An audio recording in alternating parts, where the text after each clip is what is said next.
All right, everybody. Well, thank you for joining us today. This is the third of our series in renewable energy, um, offered by Professor Paulette from University of Tulsa. Thank you for taking time to be with us today. I do want to just make a couple of announcements quickly. I believe registration closes tomorrow for the annual meeting. So if you are planning to attend and have not registered, you should go ahead and do so. We do have our joint reception with the construction law section at the annual meeting. So if you haven't registered for that yet, please do. There's a nominal charge, I think, of $10. So we discourage people from signing up and then not attending. But we hope you'll be able to join us and look forward to seeing everybody there. Professor, I'm going to turn it over to you at this time. Everybody can hear me okay? Everybody all right? Can you everybody hear me okay before we get started? All yours. Okay, thank you. First of all, I hope I'm so well. I didn't cut my bandages off. Not bandages. I was at Tivoli in Denmark at the amusement park, and I was doing something that I feel like I've been clubbing. I just got in last night at 12 midnight, 1 o'clock in the morning Tulsa time. I actually flew through Atlanta from Copenhagen, so I hope I'm somewhat coherent. We took about 10 to 15 energy students for the last 10 days to Denmark, and we ended up in Sweden as well. And so it was a fun time. It was an exciting time. And what I did actually today, Peter said it had you changing the slides, and I said, actually, I'm going to add some from Denmark.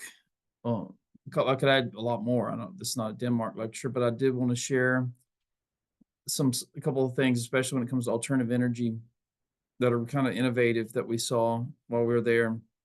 On our agenda today, we're all going to talk about alternative energy. We're really going to focus on hydrogen and nuclear, and then some carbon management. But I've also added three or four slides about a facility. It's a trash facility that is being used for power and other things. And I'll also, even though I didn't put it in the slide presentation, I'll give you a couple of highlights about things that have been doing in biofuels in Denmark, which kind of innovative as well. Some things we tried to do in Georgia a few years ago. And by the way, Peter, if you would, on the chat, I'm not monitoring the chat. If somebody has a chat question, if you let me know, or Lane would, if you would, and interrupt me, because I'll not be watching the chat. I've got it in PowerPoint slide mode, and feel free to ask any question at any time. I'm not going to, be upset if you ask during the presentation. I can entertain that question, and we can also save some time. We'll keep an eye on it. I appreciate it. So I'm not going to hit it. Like I said, I'm not going to hit every aspect, but I do want to, on the hydrogen side, and the nuclear side, give you some updates. I want to talk about classification of hydrogen sources, and hydrogen supply, and some takeaways of that. I've kind of broken it apart in 3 sections.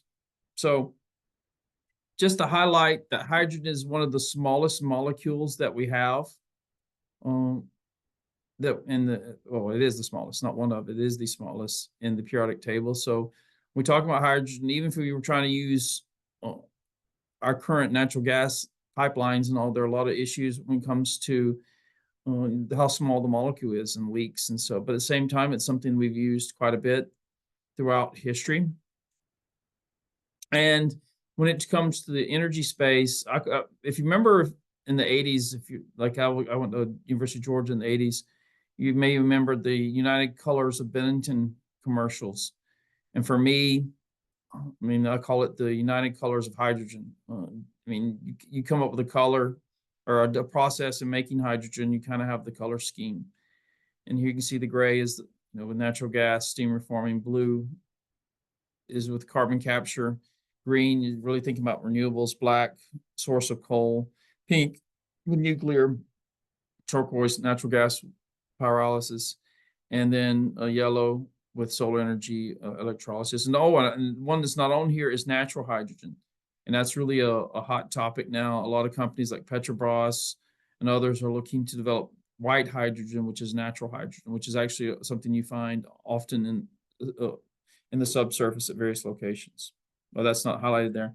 But you can see, looking at hydrogen costs from hybrid solar PV and onshore wind systems long term, you can see the the greatest cost being in the northern climates.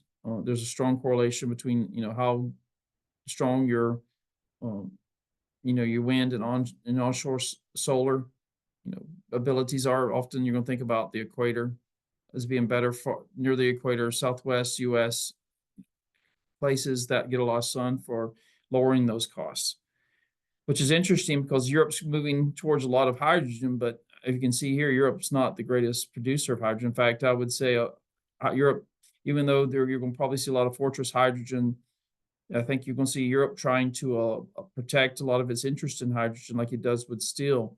But don't be surprised if a lot of Europe's hydrogen doesn't come from places like Saudi Arabia, Africa, in the form of ammonia being shipped there.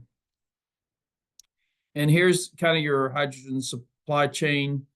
You can see here locations, North America, typically wind rich, Africa, sun rich, natural gas in the Gulf, China, self-sufficient, world's largest producer of hydrogen, sun, coal, natural gas, Europe, Northern Europe, around the North Sea, Baltic being wind. So you can see your, where you can be net exporters, self-sufficient, or net importers based on the color scheme. And ammonia, and there's an engineering professor out of New Orleans that says, why do you even take, you don't have to just ship the hydrogen molecule, which can be very corrosive, use ammonia. In fact, I was talking to one of our grad students in the MBA program. He works for Sempra out in California. We were discussing, he's doing some research for us. He's doing some research that's going to be published hopefully later this year on hydrogen and LNG markets for Asia. And his point was the liquidity of the ammonia market, the Cargills of the world. Everybody in Georgia should know who Cargill is, the big ag, industry group. And I mean, companies like Cargill already trade quite readily in ammonia. We use it in a lot of fertilizer. And so don't be surprised if the ammonia market isn't where you find your liquidity. And kind of give you a comparison to natural gas, we have spot prices on Henry Hub here in US for natural gas, but also don't forget that we're starting to see spot prices for LNG internationally. You need liquidity. In fact, that's one of the things my grad student, we were talking about what markets are liquid. And I wouldn't be surprised if ammonia doesn't become more of a liquid market for trading than just pure H2. And here's your strategy. These are the countries highlighting that have national hydrogen strategies, some unofficial, some through EU membership, and some that, the ones that are gray really don't have a hydrogen strategy. And these are your bilateral partnerships, trilateral partnerships on hydrogen trading. One of the slides I was thinking about putting in, which I didn't put in when we were in Denmark, just kind of giving a heads up, Denmark is prohibiting the production of oil and gas in Denmark, but they're still importing. They allow imports. In fact, that we saw on the refineries on the western coast, and one of the pictures I thought about putting in was a port that's 50 meters deep. It has to be a glaciated, a natural glacier that did that. But you see the arrow going to Europe. I could see very easily shipping ammonia. And that's part of our research, looking at those markets, shipping ammonia from, say, the U.S., places like Georgia or other locations, to places like Denmark, especially if you got I mean, those of you that live in Savannah, I mean, having a 50-meter port, natural port, just sitting there is just a beautiful thing. If you're a maritime lawyer like myself, they're bringing in crude oil now, but I could see bringing in ammonia. There's subsidy mechanisms out there under Inflation Reduction Act that are being reviewed. You got the big beautiful bill. But a lot of those clean power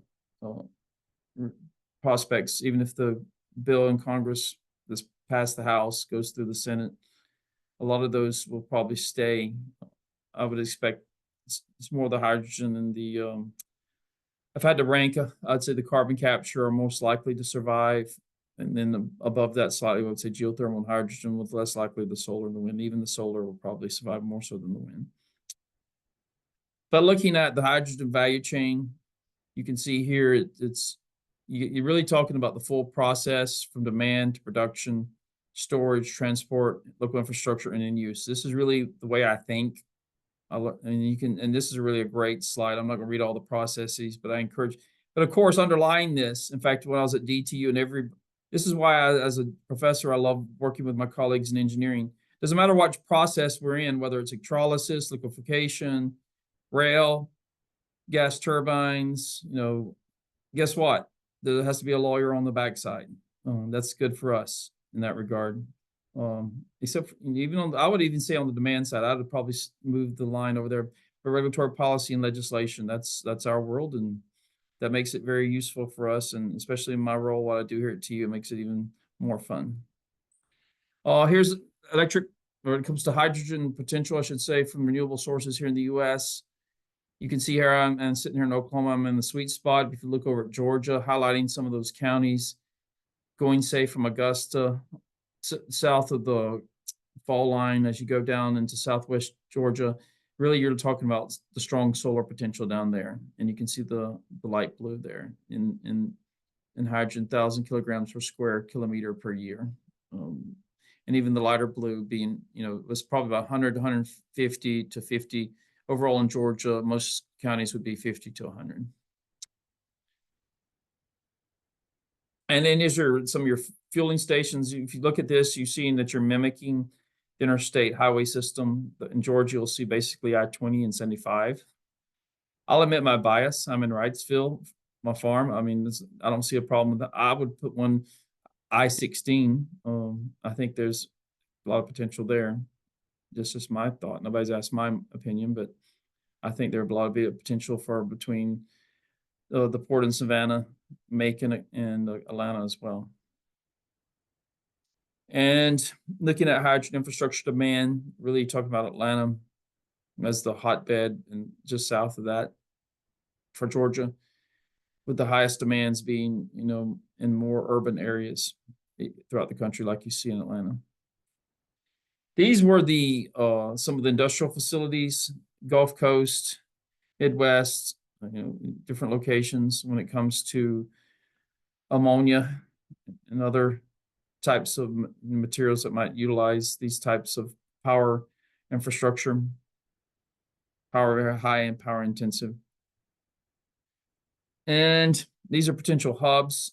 This is from the Biden administration. We're talking about hydrogen hubs that got awarded. They're very, you might say, why wasn't Georgia? Well, just like Arkansas, Louisiana, and Oklahoma didn't get picked, but I think there's all potential for hydrogen. I know Georgia Tech and Georgia are looking at that. I think it's one of those things that I haven't heard a lot discussed, except with the researchers in Georgia. But I know that airlines like Delta are looking at hydrogen production, working with universities to help facilitate that type of usage in the state. And hydrogen hubs and storage gets me really excited about storage. And if you you're going to notice a map that I'm going to show you later. You got Southeast Georgia. No surprise that the saline reservoirs you can see here, actually it's here, you can see the saline reservoirs are really good potential, not only for hydrogen, but also carbon dioxide. I mean, off the coast of Georgia and the Carolinas, to me, that's like one of my favorite locations for both carbon dioxide storage and also hydrogen storage. Southeast Georgia. In fact, one of the emails I got yesterday, we've got a team of researchers. I'll share that with the team and we'll talk about it. And when we're done, I'll be at the meeting down in next week at the Georgia State Bar meeting. I think there's a lot of potential of cross collaboration between hydrogen markets and carbon storage and LNG. Especially, in fact, our research team sent me an email better than I could have drafted yesterday about looking at some of the facilities in Georgia and the Carolinas, and I'll be glad to share that with you when I'm down there and as we talk in the future. But I think there's a lot of opportunity for Georgia, especially when it comes to those saline reservoirs and storing. And you're looking at impact emissions when it comes to CO2 and various technologies. You can see that hydrogen really helps to certain. You got bioenergy, renewables, electrification, technology, performance, and CCS. So if you can combine hydrogen with CCS and also, as well as renewables, you can really decrease the amount of greenhouse gases emissions per year. And then, hard to abate sectors, you're really talking about 70%, feedstock like transport and other manufacturing you can abate, but some of the, other things to think about are shipping, aviation. That's why a lot of companies like Delta are looking at aviation and hydrogen and using CCS to help abate chemicals. Cement. In fact, if I showed you the emissions map of Denmark, you'd see that their plant in northern Denmark is probably one of the leading sources of emissions. Same thing in the US, where if you have a cement factory or plant or iron and steel plant, you're going to have a lot of issues. And that's why also you see heavy road freight. That's why when I showed you the slide about transport along interstates having hydrogen as a use for those trucks, that's a way to abate global emissions as well. And again, this is by 2070 talking about some of those harder to abate sectors. This is kind of giving an IEA estimate of what hydrogen could do in the long term. So kind of getting the technical process. This is not a chemical engineering class, but you do have the surplus renewable energy, and we use a basic concept called electrolysis. You have the solar energy power, and then you have water, and use the power of the solar energy in the water with electrolysis, and the waste product is oxygen. Not a bad waste product to have, right, in the atmosphere. And then you produce your hydrogen that you can use. Now, I will admit that Georgia Tech, and being a double dog, it's hard to me to give a lot of kudos to Georgia Tech, but I will, because I know how great a school it is actually looking, they've got a mandate to create hydrogen markets without using the water resources of Georgia. And I know they're looking at alternatives like forest products to do that, because we have a great forest products industry in Georgia. But one of the reasons they're looking at Oklahoma for hydrogen is because we have so many water. We have, outside of Minnesota, we have more shoreline than any other state, fresh water. There's so many man-made lakes here, thank the Dust Bowl. And so there's a lot of water resources here in the state for using for electrolysis. But I know the focus in Georgia is trying to not use water for hydrogen production and use other things like forest products. But looking at production, this is a really important schematic when it comes to supply chains. Just use this as a reference, but you can see the synthesis of fuels, hydrogen to power, power to hydrogen. The storage is always important. Gas grids, use in buildings, fuel-based production, use in industry, various applications. This is really an excellent chart that shows the various workflows in the supply chain markets when it comes to hydrogen and its uses. It's one of my favorite charts. And here's another one here. We've got fuel showing hydrogen fuel for transport, thinking, Delta or the shipping industry, steel, chemicals, fertilizers, power generation, buildings, and also products like food, glass, steel. Really good, it's for fuel, heat, and for feedstock. And then range of hydrogen demand. These are various scenarios showing the, if you, lower the temperature change of 1.8 degrees, right? This is from BP, say 1.8 to 2.3 degrees Celsius, by 2050, lowering the, degree change, and also 2.3 degrees Celsius. You can see the various scenarios, how much you would have to have increasing demand of hydrogen to lower your emissions. So the lower case, you wouldn't need as much, but you can see if you're going to the greater than 2.3 degrees abatement process, you're going to need 3 times the amount of hydrogen that you would for the 1.8 degree scenario. And rocket fuel, we've been using it for decades. It's something that we have it's not a new source. But just to highlight, back in the 30s, had dirigibles, the Germans, the US had blocked the Germans during the 30s from the helium market, which is less flammable. So they were using hydrogen for the Hindenburg. And if you've seen the videos of Hindenburg, it is a very explosive, hydrogen is a very explosive fuel as compared to what we've seen with helium as far as, for like dirigibles and think the Goodyear blimp. But for fuel, hydrogen has a lot of density. It's not doesn't have the energy density of a natural gas, but it is a good fuel that can be used for, like you said, rocket fuel and other types of fuel cells usage. And here's what we're talking about: fuel cells. This, in fact, one of the images I could have shown you was Aberdeen's bus system in Scotland. They use hydrogen fuel cells to power their bus. So you have hydrogen in, oxygen in, and water out. Again, and energy out is your byproduct is water. Again, not a very, in other words, it's a very safe byproduct, and you get your energy. And again, this just explains, how the fuel cell works. And it is basically another thing about hydrogen is it could be used as a backup for emergency power if those facilities aren't connected to the grid. Like I said, it's been used quite a bit in Europe on buses and heavy transport and even small vehicles, especially in cities like Aberdeen. We've also seen certain manufacturers, California has been pushing this. In fact, when it comes to real estate, just give you a heads up, one of my friends who does land title, he's a landman, graduated a few years ago. He was doing geothermal work in California, but he also was sent over to Arizona to look at the salt domes. I didn't know they had salt domes in Arizona, but they do.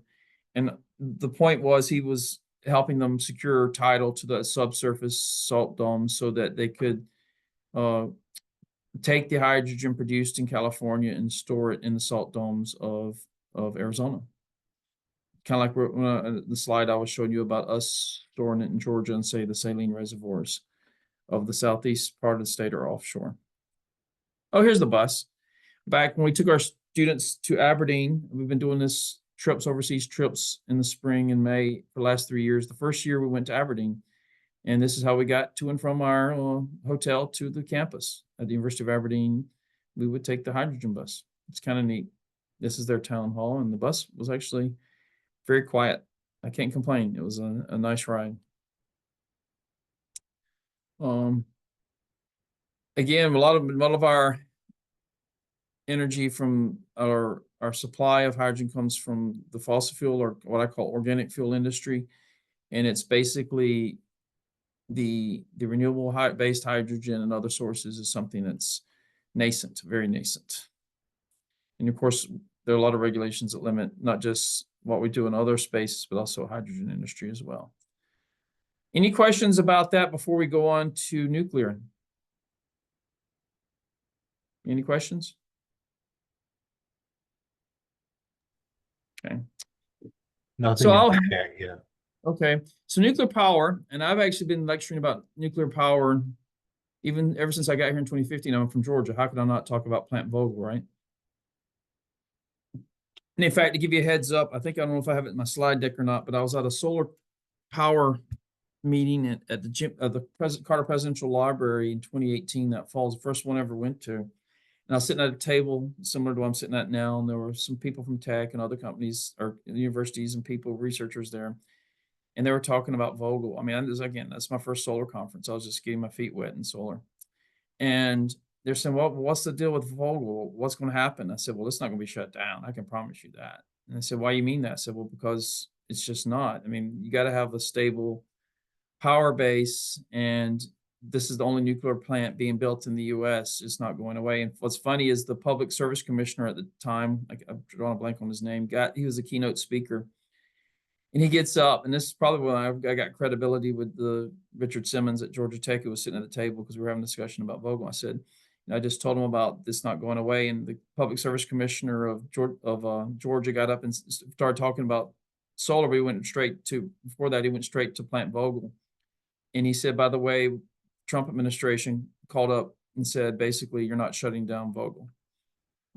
So that's, I don't know if I how much credibility I have with the solar industry or still do in Georgia. I still do some things there, but that table was kind of interesting to hear the Public Service Commissioner say what I personally thought. I didn't have any inside information. I just I knew what the French were doing. I knew how important it was to the French because I used to work there and live there. And I just like, there's no way Vogel's going away. I don't care what the cost is. So we'll talk about international security, federal, state, and some significant events, and then we'll reactor types and certification, some of the new stuff. So I'm not going to read these, but you basically have non-proliferation treaties, conventions. I got the links here on the slide deck. You can read those. You also have federal legislation. I mean, if you want to read those in detail, please do. If you have any questions, let me know. I cover these in my classes. I teach energy law class, and nuclear powers were one of those we cover. Here's some more, when it comes to federal electric grid generation, things you have to think about. Of course, you always have to think about NEPA as well, and those other things. The scope of regulatory authority, think you got to, as we talk about any type of regulatory authority, you got to think about, well, am I talking international, federal, state, local, and even at the federal level, you have jurisdictional interfaces. And one thing I don't know if I mentioned this in our lectures, there are often MOUs. I don't know an agency that doesn't, at federal level, doesn't have an MOU with another agency on where their boundaries. And I may have told you the story quickly that I was here in Tulsa and I was talking to one of the guys who used to be a Navy SEAL or something like that. And he was involved with, Osama bin Laden's type work, when they took Osama bin Laden out, and I was talking about the MOU there. I said, I guarantee you there has to be an MOU between Department of Defense and CIA over that type of operation. He goes, actually, there is. It's confidential, top secret, and I'd have to key it if I told you about it. But I said, I guarantee you there's a handoff point between when they take off at the point where they're on the base in Afghanistan, when they take off, and when some point where it's the border into Pakistan, there is an MOU description of where the responsibility between DOD and NCIA interfaces. And that one's not public, but a lot of these, even on the power side, have MOUs. And I love seeing, that's one of the first things I do if I want to know scope and of regulatory authority is I go look for the MOU. Like say from NRC or FERC. So when it comes to security and safety, when it comes to nuclear power, you talk to the National Regulatory Commission. No, U.S. Nuclear Power Commission. And then when it comes to power generation, you're talking FERC, Federal Energy Regulatory Commission, and they have interfaces. And then of course MOUs, and I got the links there for the MOUs. NRC has regulations on nuclear power. I got the links there. There's technical specs. Actually, one of our students that was on our trip with us is a nuclear power operator at one of the nuclear power plants in Nebraska. And he actually while we were traveling, went to Sweden to visit a site visit from the nuclear power facilities in Sweden. And he told me about the nuclear power issues that Entergy was having in the last couple of days. So we have some great people to work with, but at the same time, we have some great students that already know these types of things. And me teaching them this material is something they know it as well as, if not better than I do in some of these cases. There are also state and local issues, thinking Georgia, think Utility Commission, protection of ratepayers, but also we could have federal preemption. Significant events. I remember when I was a little kid, 3 Mile Island, that really changed the perspectives. I mean, in the 70s, you had a lot of power plants that were being built, cost overruns, but it was really the meltdown in 79 that really impacted perception of the nuclear power industry. You also have Chernobyl as well, very disastrous type event that happened in Ukraine, in the former Soviet Union. And then you had a nuclear power renaissance that started in the early 2000s, driven by, in 2007, you had crude oil around $147 a barrel. People started looking at other, and also concerns about greenhouse gases. We also had Fukushima. You had a seismic event trigger a tsunami, which took out the plant, right? You can see some of the emissions here. Sorry about that. That's telling me about this. I apologize for that. Again, it was a severe nuclear accident happened in 2011, but it also had impacts around the world. In fact, Germany, and you see here the link, Goodbye Nuclear Power. That was a decision that the Germans made regarding moving from nuclear power to renewables. And then you had, concerns as well about seismic reviews that were around U.S. nuclear power plants as well. And then Plant Vogtle. I mean, how could I avoid talking about Plant Vogtle? This is latest news. Vogtle Unit 4 enters commercial operation, actually a month ago, April 29th. One of the lessons learned there was that, we didn't have anybody really working on these facilities for decades, and the cost of Plant 3 increased tremendously, but we saw significant cost reductions in Plant 4 because, lessons learned and things like that. This says units 3 and 4 took 15 years to build and cost $36.8 billion. An original timeline, double the original timeline, a budget of 14. And then the Public Service Commission in Georgia approved those costs 4 times. And I put in question marks why. And I would say, overall, I would say not just national security because other countries, but also providing that base load, because as you've moved more renewables, you're going to need that base load. And so that gives a lot of opportunities for Georgia to have that base load as a reliable resource. Now the yearly getting interesting. One of the things we've seen over time is an interest in micro reactors. I don't know if you've looked at small reactors before, but this is a nice, you have the large, think Plant Vogtle on the lower right. Then you have the small modular, but then you have the micro reactors as well. And as I was getting together with some of my lectures, you can see the certain designs that have been approved. There are very few. Most are the very large reactors. You got the GE applicant, the designs, the advanced water reactor, power reactors. All are fairly substantial in size, but if you look at the lowest, the one at the bottom there, the NuScale small modular reactor, NuScale Power, a couple of university professors on the West Coast came together, created that design out of Oregon and the West Coast. And you really have a really interesting group of companies, whether it's energy companies in the oil and gas space looking to use these, or whether it's data centers, even the tribes that we're working with are really interested in these small modular reactors. So this is a headline. Recently, U.S. Nuclear Regulatory Commission issued its final rule and registered certified the NuScale Power small modular reactor. Company's power reactor becomes the first SMR design certified by the NRC and is just the 7th design prepared for use in the U.S. And this is really what we're talking about. This is the complication. If you're building Plant Vogtle or similar plant, this is a Socratic method. When do you think the certification of that takes place? Somebody jump in and help me. This is not a failure thing. I just learned this in the last few years anyway myself. So when does certification take place of say a Plant Vogtle?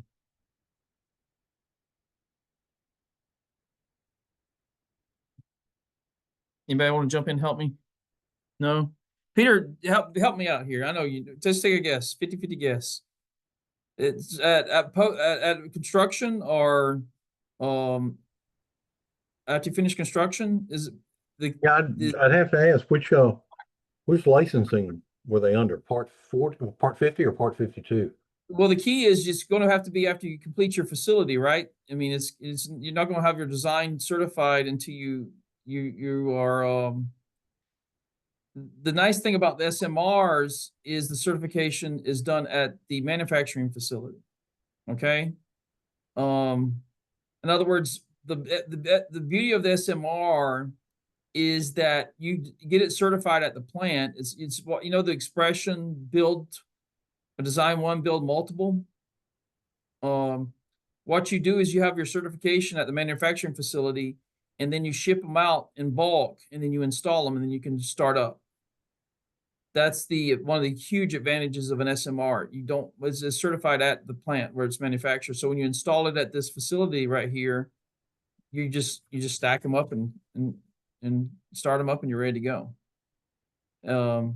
That's one of the things, because you have to, I mean, you can't get your certification until, if you're doing like a Vogel, until you're finishing your facility up in your construction phase, which makes it more complicated, right? And affects your cash flows.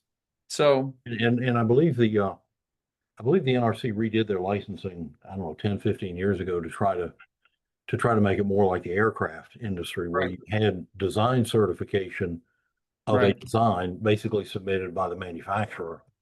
And then as long as they built that design, it didn't make any changes, the design issues were out of the way. Of course, everybody has to make changes. And so right, it sort of mucked up that idea of, well, we're going to get a certification, it's going to be clean, and then we can just move forward with that, and that'll take a lot right. of questions off the table. I think, and Peter, I'm not sure. I saw a notice while I was gone in Denmark on the news feed that the Trump administration is also trying to streamline this certification too. I didn't read the full email; I just saw the headline. Did anybody see that? The detail of that? That's more of a Socratic thing. I did not see the full details. You know anybody what the Trump administration is trying to do? Is it on the? I think it's on the full plants, like we're talking Vogel, large scale, correct? I think it's on everything. That is Mm. the EO, typical EO is very cursory, but it basically tells the NRC to get with it. I think they want to reorganize the NRC, and Mm. streamline all of the licensing and certification process. So again, I saw that when I was traveling with my students. I said, "Oh, that's interesting." I didn't put that in I already sent my slides over. I didn't, and I wasn't going to redo that after I got in at midnight anyway. Um, but that was one of the emails or notices I saw came up while I was gone. But I think one of the things about the SMRs is it makes it even more concise. The certification takes place at the manufacturing facility, and then they're all designed, cookie cutter. Design one, build multiple, and then you install them like you would see in the schematic. And I think one of the SMR issues, they've been trying to piggyback on existing nuclear power plants on the site suitability. That is, if it's good for a big one, it ought to be good for a smaller one Right. to add it in. Again, just trying to reduce that overall cycle time to get these projects online. Right. Because there are a lot of people interested in these MSMRs. So here's the who and the what and the when and the website. You can see here that NuScale. By the way, thanks, Peter, for jumping in, because it makes it more fun when I have somebody to talk to. It just, and not that I'm not enjoying it, it just makes it more exciting for me. And anybody else wants to jump in, feel free. Standard design certification for an integrated pressurized water reactor simply comprised of 12 NuScale small modular reactors. It was tendered in 2016, completed, the submission, and then you had submitted requests for approval, and then you had just had your recent approval as it came out. So yeah, this is from the news release. The staff, the Nuclear Regulatory Commission, completed the first safety of this reactor and is integral pressurized design, and it was developed at University of Oregon State. I knew it was one of the Oregon schools, and then this talks about light water reactor, and its basic specs. And is a modular design, almost entirely submerged in water, and as you can, gives you more of the reactor building design to hold up to 12 SMRs. And this gives you the power ratings and of generation for these. It'd be great for oil and gas companies in the field. If you saw the movie Landman, which I saw 3 episodes over while I was flying over to Denmark, they were using windmills or wind farm turbines. I can't believe that. I just corrected my daughter using the word windmills. They were using wind turbines in the field to power some of their facilities in the show. You could use these SMRs in the oil and gas field as well, or data centers. So you got what we're seeing going forward, nuclear. You got a lot of going on. It calls to construction. Certain countries don't overlook Dubai, the Middle East, of course, China and others. These are the data. This is the information. This is what I really want to show you, is the chart. Notice the overall reactors and overall. But you can see new construction here coming online: UAE, United Kingdom, Egypt, South Korea, Turkey, India, China. You don't really see any in the U.S. So even though we lead, we're not bringing it that many online as compared to other countries. China's really up there. So this is basically, I don't read this, but I would say that basically the data centers are really a strong potential for SMRs and also other energy intensive locations like, oil and gas fields in certain isolated areas. And here's the potential market going forward. Some of the companies and information that you have. So takeaways, you got potential energy source that's a low emission, climate change favored source, when it comes to nuclear power. It helps really with AI data centers and aligning with COP28s. And we're expecting that nuclear power capacity to triple by 2050. And of course, long-term storage remains a critical issue. Carbon management. We got a few minutes left. I'm not going to spend much time on carbon. Me, actually, I spend a lot of time working on carbon management. But I want to highlight this is what we see overall when it comes to energy going forward, renewables, nuclear, oil and gas. For the next 100 years, natural gas we haven't hit the heyday of natural gas. Carbon pricing is one of the things that we're looking at. California's doing carbon pricing. Europe's doing carbon pricing, trying to bring down emissions. You have a trading system, cap and trade. The Obama administration tried to do that a few years ago, but it didn't go over very well. But California's got one. Can help, lower emissions. Also, tax credits. This is one of the things I want to talk about when it comes to the Inflation Reduction Act. Really put a lot of opportunities for companies like Oxy to do direct capture. And I'll skip that part right there. But carbon capture and storage is one of those areas that when it comes to capturing emissions is something that is an opportunity. I think in the US, we have a great opportunity for facilities. I do want to go back a couple slides though. When it comes to carbon tax, one of the things about carbon taxes is they are a tax. And one of the things you might say, well, what could happen if the US imposed a carbon tax? Well, a lot of people, I've had some very smart people, I've been at conferences, they don't realize, one of the things I tell people is you got to remember how the law all fits together. I don't know how many, does everybody in this class or the session know that there is a prohibition against taxes on exports? I don't know if you knew that. It's in the U.S. Constitution, and it says export clause. There's no tax or duty can be laid upon any export from any state. We've got cases that say that. I mean, export clause category bars Congress from imposing any tax on export. So why is that important here? For me, it's important. So imagine if the U.S. government tried to put a carbon tax on U.S., say, oil and gas production or things like that. Well, if you are sending something straight out of the well overseas, I use this example quite a bit. I can design a contract so that ownership changes pretty quickly. Of course, you have export bans and things you have to work around and deal with. But I can see it. So I tell people, don't forget that if you had a carbon tax, a tax is a tax. That's one of the reasons I love the Obamacare ruling on, you had the Obamacare case, the Supreme Court Justice Roberts says if it walks like a duck, talks like a duck, it's a duck. Well, if it looks like a tax, it's a tax. And I love that case because basically if the U.S. tries to put a carbon tax, I'm like, well, that's nice. You may want to tax your citizens, but guess what? You can't tax my oil and gas exports. And this is where it gets really interesting.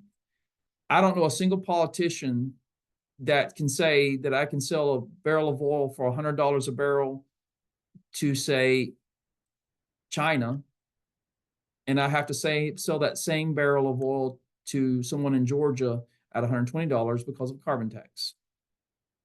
That's just not going to go over very well.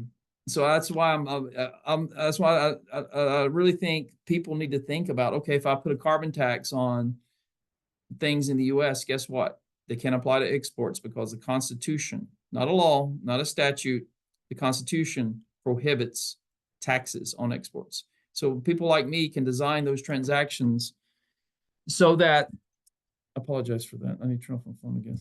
But there are ways to draft those contracts so that that tax would not apply to an export, because we have a constitutional prohibition against taxes on exports. So I think that's another reason you may not see a carbon tax anytime soon, because I don't know any politician that's elected that could say, oh, I'm going to tax the Americans 20% more than I'm going to tax the Chinese. I mean, that's just politics. Goes to CCS. I think it's a really great opportunity to do these type of activities when it comes to trying to mitigate. I'm not saying you don't try to mitigate. One thing I will try to say, I actually heard this when I was overseas, they call it permanent storage. No. It's geology. There is no such thing as permanent storage. It's long-term storage, because ultimately those gases will migrate to the surface, okay? This is the basic process when it comes to CCS. You can have, this is your basic supply chain. You can, if you look up in the upper right, you see the cement facility. You can capture that carbon from there, and you can either do subsurface storage, or you can transport it to the along the ocean and deposit it as, ocean storage, which I don't think you'll see. There's a lot of reasons why. I think you're more likely to see what we call geologic storage, or even mineral storage, but I don't think you'll see deep ocean storage, because there's too many environmental concerns that we have right now that hasn't really been studied. But you can also take that carbon and also use it for other things. But this is your basic schematic when it comes to the various facilities and uses when it comes to the movement of the carbon supply chain. And this is, again, this is one of my favorite images. I'll talk about it all the time. That beautiful, beautiful saline reservoir in southeast Georgia and off the coast of the Carolinas and Georgia, just sitting there. Wasn't that reason I like that reservoir? There's a lot. You lose a lot of the risk of the carbon leaking is if you have perforations. And if you see Oklahoma, Texas, we've drilled a lot of wells in those areas, so there are a lot of perforations. We've not drilled in southeast Georgia. We've not drilled there's a prohibition against developing oil and gas in the Atlantic. So those are pristine, beautiful, untouched saline reservoirs just sitting there ready to be used for storage, whether it's carbon or hydrogen. And it's just right there. I mean, every time I look at that image, it's just a beautiful thing. You also have it in Florida, but there's nothing really like that in Europe. And when I talk to the Europeans, you can see their eyes just like, oh, we're totally talking the Saudi Arabia of carbon storage right there off the coast of Georgia and Carolinas. It's just a beautiful potential reservoir. In other words, what would be the business model? Actually, one of the emails we got yesterday, we got a research team researching taking LNG from Savannah to Europe and bringing back the carbon and storing it right there. We got a research team looking at that and the pricing and the models. Actually, we wrote a letter to the White House and copied a bunch of senators on this very concept earlier this year. And I think it'd be great to have a vessel fabrication shipyard, I should say, in either Georgia or the Carolinas to help facilitate the. I imagine as I'm going to be in southeast Georgia next week. As you're driving around Brunswick, what do you see there? You see paper mills. I mean, I could easily. I mean, I actually don't. I mean, it might cross my mind to pull in one of the places there and talk to them and say, hey, I know you've got emissions from your paper mill. Why don't we look at possibly storing your carbon right there on site? Because you got this beautiful saline reservoir right there underneath your facility. I mean, Peter, there's your client right there. Call them up.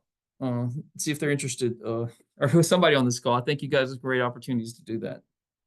I think that's a great opportunity for Georgia. I mean, especially in the Carolinas, because you share those revenues with the federal government. But kind of as we move through here quickly, this is your basic schematic here.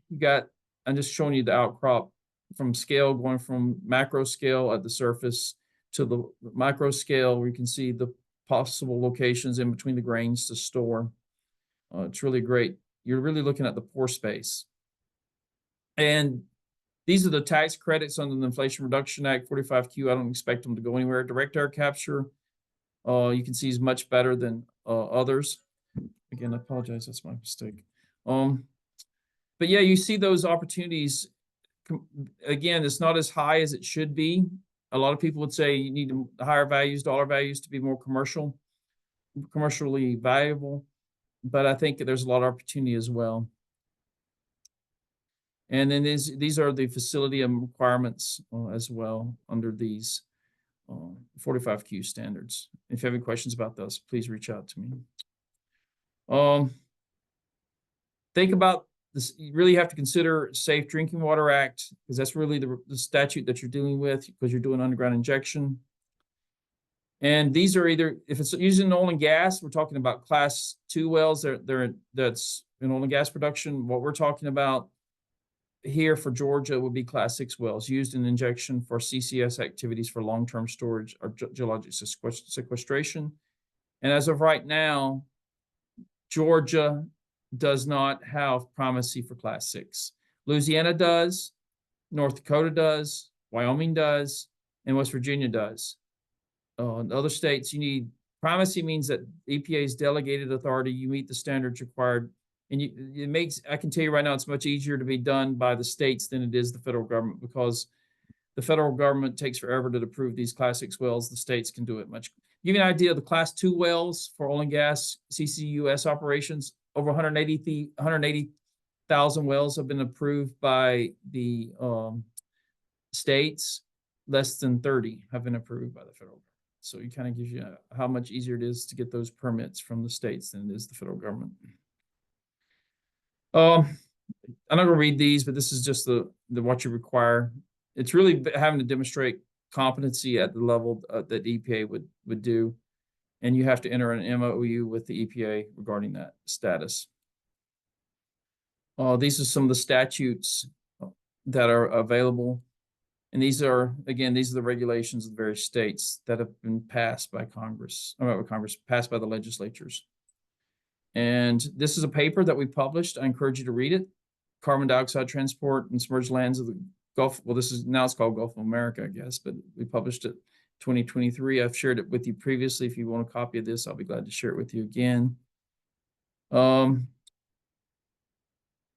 else is there? Oh, I'm not going to go through this. We talked about this previously, but storage really means this is one of the areas that I think Georgian, we need to work with our colleagues in Georgia to do. I'm not going to go through this because a lot of states have well-defined subsurface rules. These are what the federal government requires when it comes to carbon capture and storage.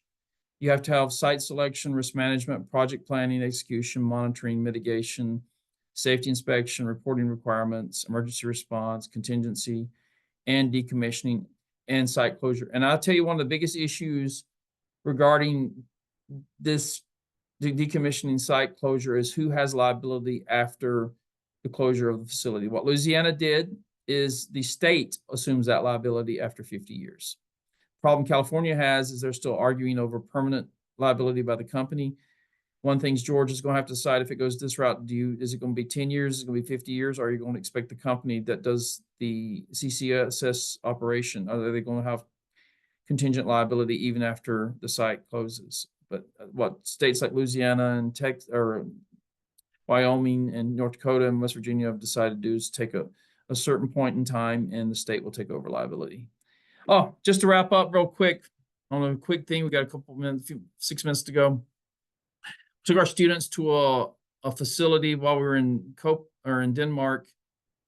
Those of you that do, Peter's in charge of the construction section. This is an interesting one.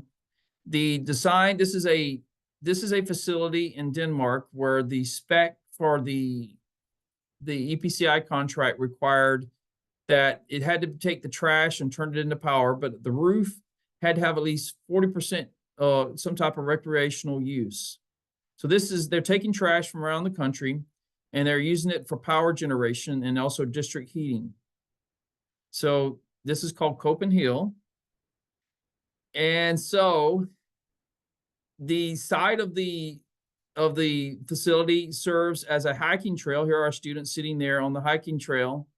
And also around the outside of this is also this is the green Up above is a blue, and on the upper part is a Black Diamond ski slope. This is the lift at the top of the Black Diamond. And this is what it looks like from one side, and this is from, we were looking at some wind farms from but at the top, you can see there's your Black Diamond slope coming down the hill as you turn. And it also serves as a hiking. I forgot to show you this. You also have if you look on the right image, you see that corner, you'll see something sticking out. That's also a climbing wall. So there's a climbing wall that goes from the bottom to the top. So it's a hiking trail, ski slope, picnic area, and climbing wall. Oh, when it goes to real estate, make it real estate section. The facility owns the building, and a foundation owns the roof and the recreational areas. They have separate agreements for the roof and the recreational areas and the operation of the facility. Don't tell me that the Danish lawyers weren't involved, because I can promise you they were. Pretty cool, huh? And another thing that they're doing there is they've taken a lot of their natural gas plants, and they're taking wheat straw post-COVID to power a lot of their natural gas. Well, it was natural gas, is now wheat straw, biofuel. Got a few minutes. So some takeaways. If you're going to develop CCS projects, you have to think about these alternate, these various life cycles, regulatory approvals, timeframes. You're much better off working with the states than you are with the federal governments, because you want to have primacy at the state level. But in federal lands, submerged lands, you're going to have to work with the federal government. But the government officials have to realize that if you don't, we're talking about nuclear power. If you don't have the approvals in a timely manner, you're going to impact commercial viability. And don't overlook the third-party risk. I remember we were talking about CCS with the tribes in Osage. One of the ladies came up to us right after and said, "What does this mean for my groundwater?" You have to think about those things.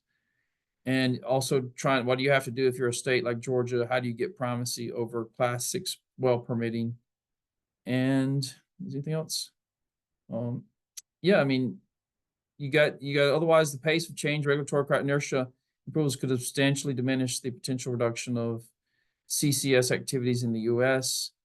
And this is my recommendation, and I'd love to work with you guys if you want to do it. I think Georgia needs to consider some type of a regulatory regime and legal framework for CCS activities that doesn't impede existing ownership interests, whether it's mining. I mean, I grew up in the kaolin industry. I mean, I know what that means, forestry, groundwater, agriculture, but I think that's an area that Georgia.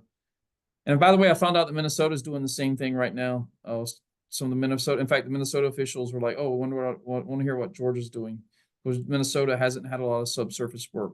I mean, I don't mean like kale. I mean, I don't mean like from the surface. I mean, deep, like that you would think traditional oil and gas type work. And that's it. Hope that was helpful.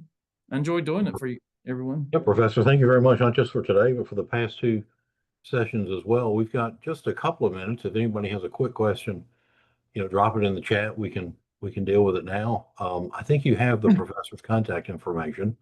So if you want to reach out for more information on anything we've covered in the past 3 months, please feel free to reach out to the professor. He's always glad to talk and always enjoys sharing with people what he's experienced and learning what they've experienced. So actually, knowledge. Oh yeah, in fact, that student, when he was pushing me he's doing the hydrogen research and about liquidity and ammonia. I was the student.